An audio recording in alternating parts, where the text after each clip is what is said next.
ನಮಸ್ಕಾರ. ಸ್ನೇಹ ಸ್ನೇಹಿತೆಯರಿಗಾಗಿ ಕಾರ್ಯಕ್ರಮಕ್ಕೆ ನಿಮಗೆಲ್ಲ ಆದರದ ಸ್ವಾಗತ. ನಿಮಗೆ ಸ್ನೇಹಿತರು ಇಲ್ಲ ಅಂತಂದ್ರೆ ಆ ಕೊರಗನ್ನ ನೀಗಿಸ್ಲಿಕ್ಕೆ ಪ್ರಾರಂಭವಾದದ್ದೇ ಈ ನಿಮ್ಮ ನೆಚ್ಚಿನ ಸ್ನೇಹ ಸ್ನೇಹಿತೆಯರಿಗಾಗಿ. ನಿಮ್ಮ ಎಲ್ಲ ಬೇಕು ಬೇಡಗಳನ್ನ ನೋಡಿಕೊಳ್ಳಲಿಕ್ಕೆ, ನಿಮ್ಮ ಮನಸ್ಸಿಗೆ ಸ್ಪಂದಿಸಲಿಕ್ಕೆ ಬಂದಂತಹ ಕಾರ್ಯಕ್ರಮ ಈ ನಿಮ್ಮ ನೆಚ್ಚಿನ ಸ್ನೇಹ. ಹಾಗಾದ್ರೆ ಸ್ನೇಹದ ಇಂದಿನ ಸಂಚಿಕೆಯನ್ನ ಪ್ರಾರಂಭಿಸೋಣ ಅಲ್ವಾ? ಇಂದಿನ ಸ್ನೇಹದಲ್ಲಿ ವೀಕ್ಷಿಸಿ ನಿಮ್ಮ ಸಮಸ್ಯೆಗಳಿಗೆ ಪರಿಹಾರ ಜ್ಞಾನ್ ಗುರುವಿನಲ್ಲಿ. ಬಿಸಿ ಬಿಸಿಯಲ್ಲಿ ವೀಕ್ಷಿಸಿ ವಿಶೇಷ ಮುಖವಾಡಗಳು, ಆರ್ಕಿಟೆಕ್ಟ್ ನಳಿನಿ ಶರತ್ ಕೆಂಭಾವಿಯವರ ಜೊತೆ ಮಾತುಕತೆ. ಇವೆಲ್ಲದಕ್ಕಿಂತ ಮೊದಲು ವಿಶೇಷ ಪ್ರತಿಭೆ ಹೊಂದಿರುವ ರಶ್ಮಿ ಅವರೊಂದಿಗೆ ಭೇಟಿ. ಸ್ನೇಹದ ಇಂದಿನ ಸಂಚಿಕೆಯನ್ನ ನೋಡ್ಲಿಕ್ಕೆ ನಾನಂತೂ ಬಹಳ ಕಾತರದಿಂದ ಕಾಯ್ತಾ ಇದ್ದೀನಿ.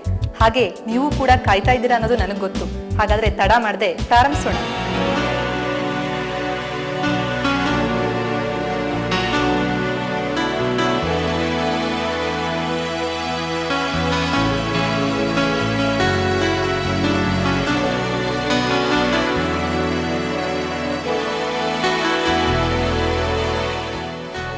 ಇವರು ರವಿ, ಎಪಿಪ್ಲೆಕ್ಸ್ ಎನ್ನುವ ಅಂತಾರಾಷ್ಟ್ರೀಯ ಕಂಪನಿಯ ಪ್ರೆಸಿಡೆಂಟ್. 2 ವರ್ಷದ ಹಿಂದೆ ಇವರು ಜೀವನದಲ್ಲಿ ಬೇಸತ್ತು ನಿರಾಶರಾಗಿ ಮಾನಸಿಕ ಒತ್ತಡದಿಂದ ಬಳಲುತ್ತಿದ್ದರು.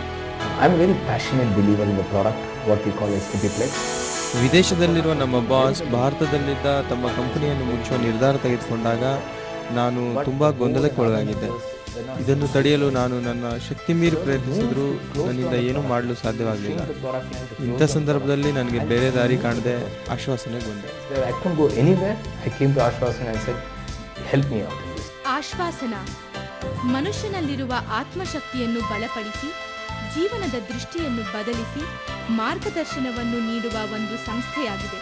ಈ ಸಂಸ್ಥೆ ಆರಂಭವಾಗಿದ್ದು ಒಬ್ಬಳು ಸುಂದರ ಯುವತಿಯಿಂದ. ಅವರೇ ರಶ್ಮಿ ಅಯ್ಯಪ್ಪ. ರಶ್ಮಿ ಅವರಿಗೆ ಭವಿಷ್ಯವನ್ನು ಅರಿಯುವ ಶಕ್ತಿ ಇದೆ, ಆದರೆ ಇವರು ನಿಮಗೆ ನಿಮ್ಮ ಭವಿಷ್ಯವನ್ನು ಹೇಳುವುದಿಲ್ಲ. ಇದರ ಬದಲಾಗಿ ನಿಮಗೆ ಒಳ್ಳೆಯ ಭವಿಷ್ಯ ರೂಪಿಸಿಕೊಳ್ಳಲು ಒಂದು ಮಾರ್ಗವನ್ನು ಸೂಚಿಸಿ, ತಾಯಿ ತನ್ನ ಮಗು ನಡೆಯುವವರೆಗೂ ಕೈ ಹಿಡಿದು ನಡೆಸುವಂತೆ ನಿಮಗೆ ದಾರಿ ತೋರಿಸುತ್ತಾರೆ. ರಶ್ಮಿ ಅಯ್ಯಪ್ಪ ಅವರು ಹುಟ್ಟಿನಿಂದಲೇ ಅದ್ಭುತವಾದ ಶಕ್ತಿಯನ್ನು ಹೊಂದಿದ್ದಾರೆ. ಅವರಿಗೆ ಜನರ ಶರೀರದ ಸುತ್ತ ಬೆಳಕು ಕಾಣಿಸುತ್ತದೆ. ಅವರು ಜನರ ಆತ್ಮವನ್ನು ಕೂಡ ನೋಡಬಹುದಾಗಿದೆ. ಜನರ ಭೂತ, ವರ್ತಮಾನ ಹಾಗೂ ಭವಿಷ್ಯವು ಚಲನಚಿತ್ರದಂತೆ ಕಾಣುತ್ತದೆ. ಜನಗಳ ನೋವು ಕೂಡ ಅವರಿಗೆ ಅರಿವಾಗುತ್ತದೆ. ರಶ್ಮಿ ಅವರಿಗೆ ತಮ್ಮ ಆತ್ಮಬಲದಿಂದ ಬೇರೆಯವರ ಕಾಯಿಲೆಗಳನ್ನು ಕೂಡ ಗುಣಪಡಿಸುವ ಶಕ್ತಿ ಇದೆ. ನಾನು ಮಗುವಾಗಿದ್ದಾಗ ನೀವೆಲ್ಲರೂ ನೋಡೋ ಹಾಗೆ ನೋಡಲು ಸಾಧ್ಯ ಆಗ್ತಿರ್ಲಿಲ್ಲ. ನಾನು ನೋಡೋರ ಕಣ್ಣು, ಮೂಗು, ಬಾಯಿ ಇತ್ಯಾದಿ ಕಾಣಿಸೋ ಬದಲು ನನಗೆ ಅವರ ಸುತ್ತು ಬೆಳಕು ಕಾಣ್ತಾ ಇತ್ತು. ವೈವಿಧ್ಯ ರೀತಿಯ ಬೆಳಕು ಕಾಣ್ತಾ ಇತ್ತು. ನಾನು ನೋಡುವ ವ್ಯಕ್ತಿಗಳ ಹೃದಯ ಹೇಗೆ ಕೆಲಸ ಮಾಡುತ್ತೆ, ರಕ್ತ ಹೇಗೆ ಹರಿಯುತ್ತೆ, ಕಿಡ್ನಿ ಹೇಗೆ ಕಾರ್ಯನಿರ್ವಹಿಸುತ್ತೆ, ಬ್ರೈನ್ ಹೇಗೆ ಕಾರ್ಯ ಮಾಡುತ್ತೆ ಅನ್ನೋದೆಲ್ಲ ನನಗೆ ಬೆಳಕಿನ ರೀತಿ ಕಾಣ್ತಾ ಇತ್ತು. ಅದನ್ನು ನಾನು ಆನಂದಿಸುತ್ತಿದ್ದೆ. ಬೆಳಕಿನ ಮಾದರಿ ಒಬ್ಬರಿಂದ ಮತ್ತೊಬ್ಬರಿಗೆ ಬೇರೆ ಬೇರೆ ಆಗ್ತಿತ್ತು. ನನಗೆ ಅವರ ಆತ್ಮವನ್ನು ನೋಡ್ತಾ ಇದ್ದಿದ್ದು ತುಂಬಾ ಸಂತೋಷ ತರ್ತಾ ಇತ್ತು ಮತ್ತೆ ಸುಂದರವಾಗಿತ್ತು. ನಾನು ಆತ್ಮದ ಬೆಳಕು ಹೃದಯದಿಂದ ಬರ್ತಾ ಇದ್ದುದನ್ನ ನೋಡ್ತಾ ಇದ್ದೆ. ಆತ್ಮದ ಬೆಳಕು ಹೊರಗೆ ಬಂದು ಬೇರೆಯವರ ಆತ್ಮದ ಬೆಳಕಿನೊಂದಿಗೆ ವಾತಾವರಣದಲ್ಲಿ ಲೀನ ಆಗ್ತಿತ್ತು.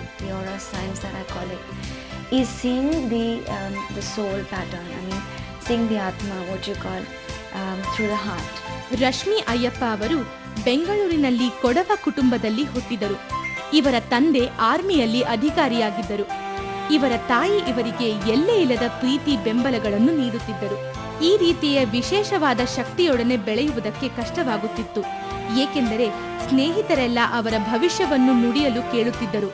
ಆದರೂ ರಶ್ಮಿ ಅವರ ಭವಿಷ್ಯವನ್ನು ಹೇಳುತ್ತಾ ಇರಲಿಲ್ಲ.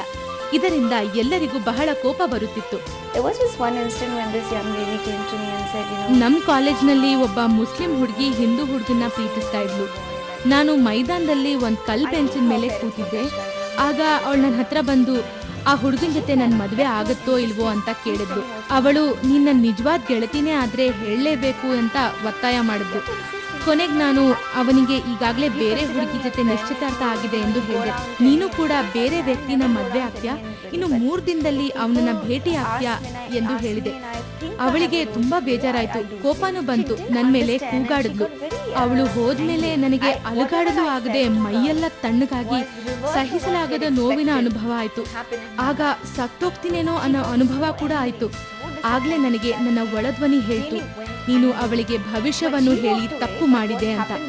ಆಗ ನಾನು ದೇವರಲ್ಲಿ ಕ್ಷಮೆ ಕೇಳಿ ದೇವರ ಆಜ್ಞೆ ಆಗೋವರೆಗೂ ಇನ್ ಮುಂದೆ ಯಾರಿಗೂ ಭವಿಷ್ಯವನ್ನು ನುಡಿಯೋದಿಲ್ಲ ಎಂದು ನಿರ್ಧಾರ ಮಾಡಿದೆ. And I went against that nature. She was a special child for me. I think God's gift. Sometimes to feel that there's something, different from other child. ಅವರ ಏಮ್ ಏನಿತ್ತಂದರೆ ಮೊದಲಿಂದಲೇ ಜನರಿಗೆ ಸಹಾಯ ಮಾಡೋಕ್ಕೆ, ಕಷ್ಟದಲ್ಲಿರೋರಿಗೆ, ತೊಂದರೆಯಲ್ಲಿರೋರಿಗೆ ಎಲ್ಲ ಥರದ ಎಷ್ಟೊಂದು ಸಹಾಯ ಮಾಡೋಕ್ಕಾಗುತ್ತೆ ಆ ಥರ ಮಾಡಬೇಕು ಅಂತ ಮೊದಲಿಂದಲೇ ಒಂದು ಆಸೆ ಇತ್ತು ಚಿಕ್ಕದಿನಿಂದ. ಸೊ ಅವರ ಸಕ್ಸಸ್ಫುಲ್ ಕರಿಯರಿಂದ ಚೇಂಜ್ ಮಾಡಿ ಈ ಥರ ಒಂದು ಪ್ರಾಜೆಕ್ಟ್ ಶುರು ಮಾಡಬೇಕಂದ್ರೆ ಖಂಡಿತವಾಗ್ಲೂ ಒಂದು ಹೆದರಿಕೆ ಇತ್ತು, ಒಂದು ಫಿಯರ್ ಮನಸ್ಸಿನಲ್ಲಿತ್ತು. ಏನಾಗಬಹುದು ನಾಳೆಗೆ, ಫ್ಯೂಚರ್ ಹಾಳಾಗಬಾರ್ದು, ಅವರ ಕಂಪ್ಲೀಟ್ ಏಮ್ ಏನಿದೆ, ಮನಸ್ಸಿನಲ್ಲಿ ಏನು ಇಷ್ಟಪಟ್ಟಿದ್ದಾರೆ ಅದನ್ನು ನಡೆಸೋಕ್ಕಾಗುತ್ತೋ ಆಗೋದಿಲ್ಲೋ, ಇಷ್ಟೊಂದು ಬೆಂಬಲ ಕೊಡೋಕ್ಕಾಗುತ್ತೆ. ನಾವು ಏನಿದ್ರೂ ಕಂಪ್ಲೀಟ್ ಮಾರಲ್ ಸಪೋರ್ಟ್ ಅವ್ರಿಗೆ ಕೊಟ್ಟಿದ್ದು ಯಾವತ್ತಿದ್ದು. ರಶ್ಮಿ ಅವರು ಒಂದು ಸಂಸ್ಥೆಯಲ್ಲಿ 11 ವರ್ಷ ವ್ಯವಹಾರ ಯೋಜನೆ ರೂಪಿಸುವಲ್ಲಿ ತೊಡಗಿಕೊಂಡಿದ್ದರು.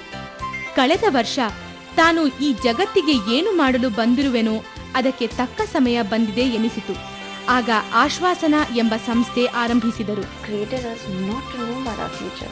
ಪ್ರಕೃತಿ ನಮ್ಮನ್ನು ನಮ್ಮ ಭವಿಷ್ಯ ತಿಳಿಯಲು ಹುಟ್ಟಿಸಿಲ್ಲ ಅಂತ ನಾನು ನಂಬ್ತೀನಿ. ದೇವರಿಗೂ ಕೂಡ ಅದೇ ಬೇಕಾಗಿರೋದು.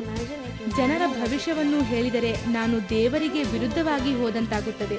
ನನಗನ್ಸುತ್ತೆ ನಾನು ಇನ್ನೂ ತುಂಬಾ ಜನರ ಜೀವನದಲ್ಲಿ ಬೇರೆ ಬೇರೆ ಸಮಯದಲ್ಲಿ ಬಹಳ ದೊಡ್ಡ ಪಾತ್ರವನ್ನು ವಹಿಸಬೇಕೆಂದು. ನಾನು ಜನರ ಭವಿಷ್ಯವನ್ನು ದೇವರು ಅನುಮತಿ ಕೊಟ್ಟಾಗ ಮಾತ್ರ ತಿಳಿಸುತ್ತೇನೆ. ಆಶ್ವಾಸನ ಜನರ ಜೀವನವನ್ನು ಆರಾ ರೀಡಿಂಗ್, ಆರಾ ಹೀಲಿಂಗ್ ಮತ್ತು ಆರಾ ಹಾರ್ಮೋನೈಸೇಷನ್ ಇಂದ ಬದಲಿಸುವುದಷ್ಟೇ ಅಲ್ಲದೆ ಕ್ಯಾನ್ಸರ್, ಅಲ್ಝೈಮರ್ಸ್ ಹಾಗೂ ಆಟಿಸ್ಟಿಕ್ ಚಿಲ್ಡ್ರನ್ ಅವರ ಕುಟುಂಬಗಳಿಗೂ ಕೂಡ ಸಹಾಯ ಮಾಡುತ್ತದೆ. ಜನರು ರಶ್ಮಿಯವರ ಜೀವನ ಸಾಮಾನ್ಯ ಜನರಂತೆ ಅಲ್ಲ ಎಂದುಕೊಂಡಿದ್ದಾರೆ, ಆದರೆ ಅದು ತಪ್ಪು ಭಾವನೆ. ಅವರಿಗೂ ಕೂಡ ಎಲ್ಲರಂತೆಯೇ ನಾರ್ವೆಯಲ್ಲಿರುವ ಪ್ರೊಫೆಸರ್ ಒಬ್ಬರ ಜೊತೆ ಮದುವೆ ನಿಶ್ಚಯ ಆಗಿದೆ ಹಾಗೂ ಈ ವರ್ಷದಲ್ಲೇ ಮದುವೆಯಾಗಿ ಹೊಸ ಜೀವನವನ್ನು ಪ್ರಾರಂಭಿಸುತ್ತಾರೆ. ಆಶ್ವಾಸನ ಭಾರತದಲ್ಲಷ್ಟೇ ಅಲ್ಲ, ಪ್ರಪಂಚದಾದ್ಯಂತ ಎಲ್ಲರ ಜೀವನವನ್ನು ಬದಲಾಯಿಸುತ್ತದೆ. My purpose. ನನ್ನ ಜೀವನದ ಗುರಿ ಪ್ರತಿಯೊಬ್ಬರಿಗೂ ಹತ್ತಿರವಾಗಿ ಅವರ ಜೀವನವನ್ನು ಸುಧಾರಿಸುವುದಾಗಿದೆ. ಹೀಗೆ ಒಬ್ಬೊಬ್ಬರ ಜೀವನವನ್ನು ಸುಧಾರಿಸುವುದರಿಂದ ಬಹಳ ಜನರ ಜೀವನ ಸುಧಾರಣೆಯಾಗುತ್ತದೆ.